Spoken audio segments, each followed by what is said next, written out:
আসসালামু আলাইকুম। সবাইকে শুভেচ্ছা জানাচ্ছি। মাসুম মাহবুব দেখছেন ওপেন দ্য ইউটিউব চ্যানেল এবং মাসুম মাহবুব ফেসবুক পেজ। পৃথিবী এক ভয়ংকর দিকে যাচ্ছে। বিশেষ করে মধ্যপ্রাচ্য। একটা বড় ভূমিকম্প হতে যাচ্ছে মধ্যপ্রাচ্যে। ইরান এবং আমেরিকার এই লড়াইতে পুরো আরব দেশ জ্বালিয়ে পুড়িয়ে ছারখার করে ফেলবে ইরান। ঘোষণা চলে আসছে এবং মধ্যপ্রাচ্য থেকে ইসরায়েল থেকে সকল আমেরিকানদের দ্রুত সরে যেতে নির্দেশ দেয়া হয়েছে। এবং যারা আরবে আছেন, যারা সরতে পারবেন না, দ্রুত বাঙ্কারে চলে যেতে বলা হয়েছে, শেল্টারে চলে যেতে বলা হয়েছে এবং ইসরায়েলেরও ভেতরে যারা আছেন আমেরিকান, তাদের সরে যেতে বলা হয়েছে। কি ঘটতে যাচ্ছে আগামী কয়েক ঘন্টায়? দর্শক, এই খবরটি দেব। তার আগে অল্প কিছু কথা বলব বাংলাদেশ নিয়ে। বাংলাদেশ নিয়ে বলতে ভালো লাগে। কিন্তু বাংলাদেশ নিয়ে বলার মতো আসলে ভালো কিছু পাচ্ছি না। গত কত ১৭-১৮ বছর ধরে যে একটা বড় কিছু বলব। একটা আমাদের বর্তমান প্রধানমন্ত্রীর রাজনৈতিক উপদেষ্টার একটা বক্তব্য শুনি। আপনারা কমেন্টে জবাব দিবেন। কতটুকু সত্য, কতটুকু মিথ্যা। আসেন। হাসনাত আব্দুল্লাহকে সমন্বয়কদের অনেকে মানে হাসি ঠাট্টা করে বলতো হাসিনার আব্দুল্লাহ। আমি চ্যালেঞ্জ ছুড়ে দিলাম, হাসনাত এবং সার্জিস গণঅভ্যুত্থানের পক্ষে শক্তি ছিল না। গণঅভ্যুত্থানের সময় সার্জিস এবং হাসনাত ছাত্রলীগের, আওয়ামী লীগের এজেন্ট হিসেবেই কাজ করছিল এবং এটা আসিফকে জিজ্ঞেস করেন, নাহিদকে জিজ্ঞেস করেন, আমি দায়িত্ব নিয়ে বলছি। আসিফ এবং নাহিদ যদি জুলাইয়ের প্রকৃত ইতিহাস জাতির সামনে উত্থাপন করেন, তাহলে হাসনাত এবং সার্জিস খলনায়ক হিসেবেই জাতির সামনে বিবেচিত হবে। আমাদের রাজনীতির নতুন দিলদার নাটালি সামাদ। তিনি আসিফ এবং কি বলে হাসনাত এবং সার্জিসকে নিয়ে প্রশ্ন তুলেছেন। ইন্টারেস্টিং ব্যাপার কি জানেন? যে দলগুলো ৫৪ বছর ধরে মুক্তিযুদ্ধকে বিক্রি করেছে, সেই দলগুলো এখন বলছে যে ওরা ২৪ বিক্রি করছে। এদেশে আওয়ামী লীগ, বিএনপির ইতিহাস আমরা কম বেশি জানি। কিন্তু কখনো জিয়া পরিবারকে, বেগম জিয়াকে, তারেক রহমানকে, জিয়াউর রহমানকে শুনবেন না তারা ৭১ সেল করেছে, বিক্রি করেছে। তাদের দলের মধ্যে কিছু আগাছা বিক্রি করে। কিন্তু তারেক রহমান, বেগম জিয়াউর রহমান, মানে আমাদের জিয়াউর রহমান এবং বেগম জিয়া কখনো ৭১ কে বিক্রি করেননি। ইন্টারেস্টিং ব্যাপার। আজকে দেখেন এই যে রাশেদের বক্তব্যটা, তারা বিপ্লবের পক্ষে ছিলেন না, তারা ছিলেন বিপ্লবের বিপক্ষে, হাসিনার পক্ষে। অথচ তাদের সাথে আমাদের সম্পৃক্ততা ছিল। আমরা ব্যক্তিগতভাবে, আমি, ইলিয়াস, আমরা জানতাম আমরা নিজেদের ঢোল পেটাবো না বলেই বাকিটা বলব না। কিন্তু বাংলাদেশের ইতিহাসে ২ জন ব্যক্তির নাম সবাই জানে যারা টাকার কাছে বিক্রি হয়, একদম মামুলি টাকার কাছে বিক্রি হয় এবং রাশেদ আর নুরু টাকা নেয় না এরকম লোক খুব কম আছে। টাকা দিলেই তাদেরকে পাওয়া যেত। এত সস্তা। একটা ছোট্ট উদাহরণ দেই। একটা বিয়েতে যাব সিলেটে। বিএনপির, যুক্তরাজ্য বিএনপির সিনিয়র সহসভাপতি, মানে সহসভাপতি যুক্তরাজ্য বিএনপির। তার ছোট ভাইয়ের বিয়ে সিলেটে। আমরা প্রায় ১৫ জন যাচ্ছি। আমাদের ফ্লাইট টিকেট আপ ডাউন করা। এর মধ্যে পুলিশেরই ছিলেন ৬ জন ডিআইজি, বড়, বড় উকিল, আইনজীবী, বর্তমান বিএনপি পন্থী। আমরা গুলশানের আড়ং-এ গেলাম পাঞ্জাবি কিনবো এক কালারের। গিয়ে হাজির, সেখানে গিয়ে দেখি নুরু এবং নুরুর স্ত্রী এবং তার বাচ্চা। বাকিটা আর না বললাম। কাউকে ব্যক্তিগতভাবে পচানো আমার দায়িত্ব না। এই কাজগুলি আমি কখনো করি না, আপনারা জানেন। রাশেদ যে বিতর্কটা তুলল, রাশেদ আসলে কি প্রমাণ করতে চাইছে এর মাধ্যমে? রাশেদ কার এজেন্ডা বাস্তবায়ন করতে চাচ্ছে? যারা জুলাইয়ের মূল নায়ক তাদেরকে ভিলেন বানানোর এই চেষ্টা কেন? রাশেদ কি মানে গণ অধিকারের রাশেদ কি ইয়ার পক্ষে ছিল? সে তো সকালে একটা, বিকালে একটা, রাতে একটা। এসব বিকৃত রুচির রাজনীতিবিদরা বাংলাদেশকে কোথায় নিতে চায় আমার একটা প্রশ্ন। বিএনপিকে বলব, এইসব লোকদের বক্তব্য আপনারা অন করবেন না। এটা বিএনপির বক্তব্য হতে পারে না। এটা জিয়াউর রহমানের দলের, তারেক রহমানের দলের বক্তব্য হতে পারে না। এটা আমাদেরকে ধ্বংস করছে এবং বিএনপিকে জাতির কাছে ভিলেন বানাচ্ছে এইসব, মানে কি বলবো, পচা গলা নর্দমার লোকগুলোর বক্তব্যের মাধ্যমে। আমি রাশেদকে ব্যক্তিগতভাবে পছন্দ করতাম, নুরুকেও পছন্দ করতাম। আমার লাইফে কখনো এদের নিয়ে একটা বাজে কথা বলিনি। কিন্তু এই নতুন বিতর্কগুলো আমাদেরকে বিভাজিত করছে। বিভাজিত করার পেছনে কাদের ইন্ধন আছে? কেন এই হিরোদেরকে ভিলেন বানাতে চায়? যারা হিরো তাদেরকে ভিলেন বানাতে চায়। এখন এই যুবকগুলো যদি ৭১ এর ইতিহাস নিয়ে টান মারে, অনেকে ভিলেন হয়ে যাবে, অনেকের কাপড় খুলে যাবে। দর্শক, এখন যে বিষয়টি আমাদের কাছে তৈরি হয়েছে, তো আমরা একটা বিষয়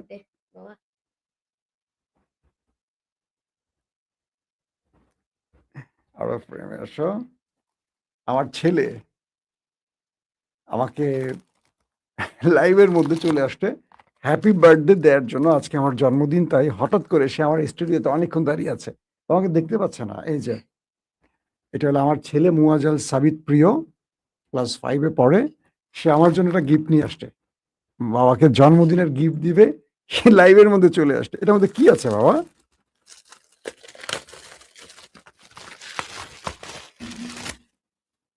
ওয়াও, অ্যাপল এয়ারপড, থ্যাঙ্কস। তুমি জানো কিভাবে এটা আমার লাগবে? অনেক অনেক ধন্যবাদ আমার বাবা। দর্শক, আমার একটাই ছেলে, ক্লাস 5-এ পড়ে। আপনারা যখন দেখেন আমি লাইভ করি, অনেক সময় টেকনিক্যাল সাপোর্টগুলো আমার এই বাচ্চা ছেলেটা আমাকে দিয়ে থাকে, এবং জন্মদিনের উইশ করে গেল আমাকে একটা দুর্দান্ত গিফট দিয়ে। প্রিয় দর্শক, আসেন আপনাদেরকে নিয়ে চলে যাচ্ছে এবার ইরান আমেরিকার সংবাদে।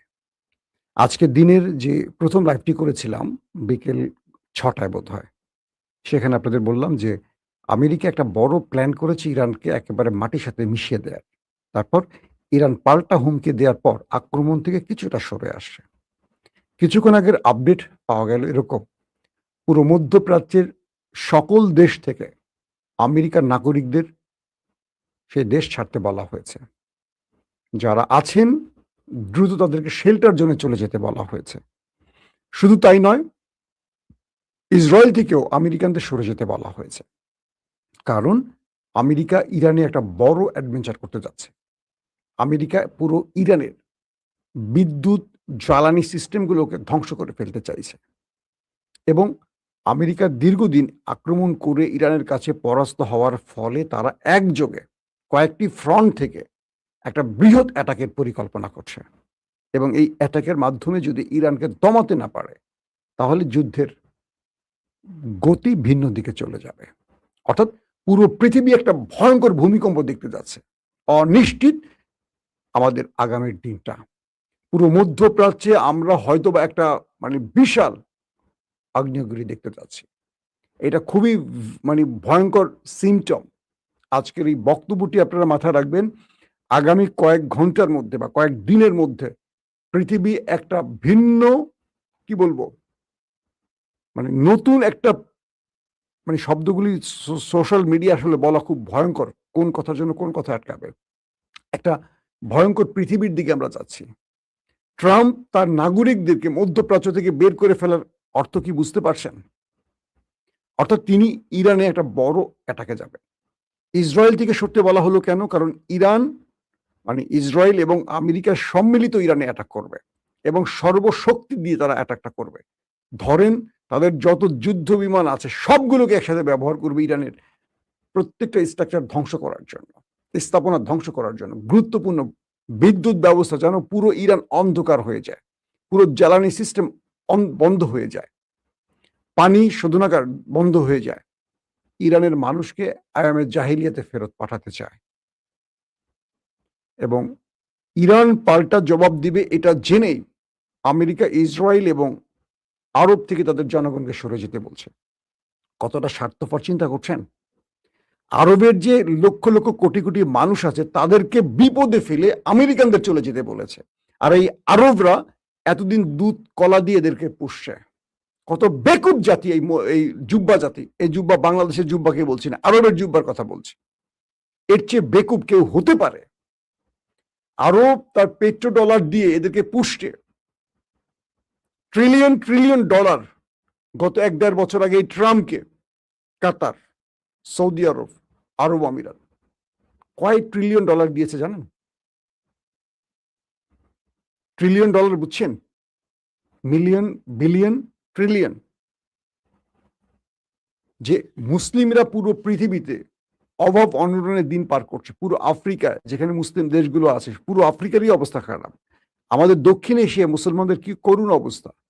আর আরবরা তখন এই টাকাগুলো ওদেরকে দিচ্ছে যাতে ওরা আরো অস্ত্র বানাতে পারে, অস্ত্র ব্যবহার করতে পারে এবং আমাদেরকে শেষ করতে পারে। কেন? আরবদের অবৈধ ক্ষমতা টিকিয়ে রাখার জন্য। যেমন আমাদের দেশে যারা ক্ষমতায় বসেন অবৈধ ক্ষমতা টিকিয়ে রাখার জন্য তারা জনগণের বিরুদ্ধে দাঁড়ান, সবসময় দাঁড়ান ওই ক্ষমতাধর শক্তির ডিপ স্টেটের পক্ষে, ওই ক্ষমতার বলয়ের কাছে তারা নিজেকে বিক্রি করে দেন।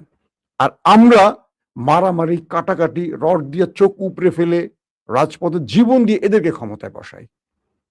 খুব আফসোস যে জাতি নিজের ভাগ্য পরিবর্তন করতে পারে না, যে জাতি তার নেতাকে নিজেই চয়েস করতে পারে না, যে জাতি নিজে বোঝে না তার জন্য কে মঙ্গল কে ভালো, স্রেফ টেন্ডারবাজি, চাঁদাবাজি, স্রেফ পাওয়ার রাজনীতি করার জন্য যে জাতি মামুলি কয়েকজন ব্যক্তি পুরো দেশকে জিম্মি করে ফেলে, সেই দেশের জনগণের ভাগ্য পরিবর্তন হয় না কখনো। আজকে সৌদি আরবের দিকে তাকান, রাজ পরিবার পুরো দেশকে কন্ট্রোল করে। ইরান গত কয়েক মাসে 130 দিন ধরেন বা 150 দিন ধরেন কি পরিমাণ এটাকে আরবে করেছে, কিন্তু একটা মুসলমানকে তারা মারেনি। ধরেন বাংলাদেশের, পাকিস্তানের বা ভারতীয় 2-4 জন মারা গেছে, তারা সেই সব জায়গায় কাজ করত, তাদেরকে অগ্রিম আগে সরে যেতে বলা হয়েছে। আরব বা আমেরিকানরা কি করছে, তারা সরে গেছে, আমাদের দরিদ্র দেশের জনগণকে সরায় না, যে মূল্য ওরা গরিব মরে যাক। আমাদের দেশের মানুষ মারা গেলে আওয়ামী লীগ বিএনপি কিছু যায় আসে? দেখেন লাশটা ঠিক মতো আসে কিনা, কত পথ ঘাট পাড়ি দিয়ে লাশ আসে। আমরা যে কথাটি বলছিলাম, আমরা আমাদের ভাগ্যটাকে নিজেরাই ধ্বংস করি, আর সেজন্য আমরা সারা জীবন পচি। নির্বাচনের আগে 1000 টাকার জন্য 5 বছর আমরা 1 লক্ষ টাকা ওদেরকে, মানে ওরা আমাদের থেকে জুলুম করে নিয়ে যায়, আমাদের ঘাড়ে ঋণের বোঝা চাপিয়ে দিয়ে। এই জাতির ভাগ্য পরিবর্তন হয় না। আরবদের যেহেতু সম্পদ আছে তাদের ভাগ্য পরিবর্তন হইছে, কিন্তু দেখেন আজকে কি হয়েছে, আমেরিকা তার জনগণকে সরে যেতে বলছে। আর আরবদের কি হবে? ইরান হুঁশিয়ারি দিয়েছে, যদি ইরানের কোনো ব্রিজে, কোনো বিদ্যুৎ প্ল্যান্টে, কোনো গ্যাস ফিল্ড, কোনো তেল ডিপোতে বা তেলের খনিতে আঘাত করা হয়, আরবের কিচ্ছু রাখবে না। ইরানের কয়েকটি অসমর্থিত সূত্রের বরাদ্দে কিছু গণমাধ্যম বলছে, ইরান যে প্ল্যান করছে 10 থেকে 15,000 মিসাইল প্রয়োজনে এক রাতে তারা হিট করবে আরব, ইসরায়েল এবং মার্কিন ঘাঁটিগুলোকে টার্গেট করে। কল্পনা করতে পারেন পৃথিবীর ইতিহাসে 10-15,000, আমি জানি না এই সূত্র কতটুকু, ইরান অনেক সময় অনেক কথা বলে, বাড়িয়ে বলে, আবার করেও দেখায়। ইরান বলছে তাদের মিসাইল গুলোকে তারা সব রেডি করে রেখে দিয়েছে। ইরানের আক্রমণের সাথে সাথে এই মিসাইল গুলোর আর কোনো বাপমা থাকবে না, অটোমেটিক উড়ে চলে যাবে, পারলে ঠেকাও, এই টাইপের একটা অবস্থা। আরবের কিছু থাকবে বলেন? আরবের যদি এই তেল কূপগুলো আগুন জ্বলে যায়, আরব তো কদিন পরে ভিক্ষা করে খাবে। এই তেল ছাড়া ওদের কি আছে বলেন? আমাদের যেমন একটা বিচি মাটিতে ফুটলে, বিচি ফুটা লাগে না, একটা বিচি মাটিতে ফেলে একটা গাছ হয়, পুরো মরুভূমি, পানি নেই, সমুদ্রের লবণাক্ত পানিকে শোধন করে তারা পান করে। আমরা তো মাটির নিচে একটা পাইপ ঢুকাই দিলে পানি বেরোতে কলকল করে। এক তেলের উপরে, গ্যাসের উপর ওরা টিকে আছে, আর পৃথিবীতে ওরা এখন রাজ করছে অর্থনৈতিকভাবে, কিন্তু মেরুদণ্ডহীন একটা জাতি ওরা। এখন কি তৈরি হচ্ছে? ইরান গুরুত্বপূর্ণ কয়েকটি সিদ্ধান্ত তারা জানিয়েছে। তারা বলছে যদি ইরান আক্রান্ত হয় তাহলে আরবের কিছু রাখবে না, ইভেন ইসরায়েলকেও তারা রাখবে না, এবং তাদের সমস্ত ভয়ঙ্কর মিসাইলগুলো তারা ব্যবহার করবে। পাশাপাশি তারা বলছে আগামী 2 বছর, মানে ইরানের গুরুত্বপূর্ণ একজন ব্যক্তি, তিনি মেবি ভাইস প্রেসিডেন্ট, তিনি বলছেন যে তার বক্তব্যটা হলো আগামী 2 বছরে সবচেয়ে খারাপ পরিস্থিতির জন্য ইরান প্রস্তুত। ভাইস প্রেসিডেন্ট আরএফ তার নাম। তিনি বলছেন কি, ইরানের যে আগামী 2 বছর সবচেয়ে ভয়ঙ্কর খারাপ পরিস্থিতির জন্য তারা প্রস্তুত আছে। ইরানকে হারাতে পারবে না আমেরিকাকে, লিখে রাখেন কাগজে। এই জাতি হারবে না, এই জাতি মরে যাবে, শহীদ হবে, হারবে না। হারে কারা? যারা ভীতু। তিনি বলছেন সমস্ত চাপ এবং যুদ্ধ পরিস্থিতি সত্ত্বেও কোনো পণ্যের ঘাটতি ছাড়াই দেশটি পরিচালিত হচ্ছে, কোনো পণ্যের ঘাটতি না ইরানে। তিনি আরো বলেন প্রেসিডেন্ট পেজেশকিয়ান প্রশাসনের সঙ্গে জনগণ এবং বাজারের সহযোগিতার মাধ্যমে এই অর্জনগুলো সম্ভব হয়েছে, এবং যুদ্ধ পরিস্থিতি মোকাবেলার জন্য এর চেয়ে ভয়াবহ পরিস্থিতি যদি আগামীতে আসে সেটা তারা মোকাবেলার জন্য প্রস্তুত। এবং তিনি বলছেন আবার অন্যদিকে খাতাম আল আম্বিয়ার যিনি প্রধান, তিনি কি বলছেন? যদি আমেরিকা কোনো দেশের ঘাঁটি ব্যবহার করে আক্রমণ করে বা আমেরিকাকে কেউ সহযোগিতা করে, সেই দেশের কোনো মাটি রাখবে না, সব পুড়ে ফেলবে। মানে ইরানের হুঁশিয়ারিটা সরাসরি। মেজর জেনারেল আলী আব্দুল্লাহিল তিনি বলছেন, যুক্তরাষ্ট্র ক্রমবর্ধমান ভাবে বা গতিতে যেভাবে আঞ্চলিক উত্তেজনা বৃদ্ধি করছে, এ আগুনে শুধু ইরান নয়, পুরো আরব পুড়ে ছারখার হয়ে যাবে। এবং আরব মানে আমেরিকাকে যারা সহযোগিতা করবে তাদেরকে অবশিষ্ট রাখবে না ইরান। এখন কোথায় যাচ্ছে পৃথিবী? ইসরায়েল এই আক্রমণে জড়িত হচ্ছে, ইসরায়েলকে পাল্টা জবাব দিবে বলে ইসরায়েল থেকেও আমেরিকা তাদের সেনাদের জনগণকে সরিয়ে ফেলছে। ইরাক থেকে তাদের কার্গো বিমান ভর্তি করে সরঞ্জাম সরিয়ে ফেলা হচ্ছে। আরব আমিরাত থেকে সরিয়ে ফেলা হয়েছে, কাতার থেকে সরিয়ে ফেলা হয়েছে, কুয়েত থেকে সরানো হচ্ছে, জর্দান থেকে সরানো হচ্ছে। ইরানের ধোলাই খেয়ে আমেরিকা এ অঞ্চল ছেড়ে পালাচ্ছে। আর পালানোর আগে ইরানকে শেষ করে দেওয়ার যে পরিকল্পনা নিয়েছে, সেই পরিকল্পনা এখন এগিয়ে চলছে। এখন এই ভয়ঙ্কর যুদ্ধ খেলা থেকে কে বাঁচাবে পৃথিবীকে? এদিকে কুয়েতের সেনাবাহিনী জানিয়েছে তাদের দেশের ভেতরে ইরান বেশ কয়েকটি ড্রোন অ্যাটাক চালিয়েছে এবং তারা সেগুলোকে ইন্টারসেপ্ট করতে পেরেছে।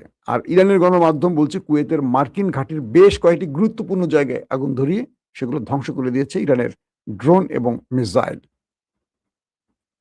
মানে ইরানের হামলা চলছে, এর মধ্যেও ইরান থেমে নেই। পাশাপাশি আমেরিকা নতুন করে আরবের কয়েকটি জায়গায় যে অস্ত্রগুলো আবার নতুন করে এনেছে ইরানের বিরুদ্ধে অ্যাটাকের জন্য, অর্থাৎ আরবে আমেরিকার মূল পরিকল্পনাটা হলো তাদের কাছে যা অবশিষ্ট আছে তারা একযোগে ব্যবহার করবে।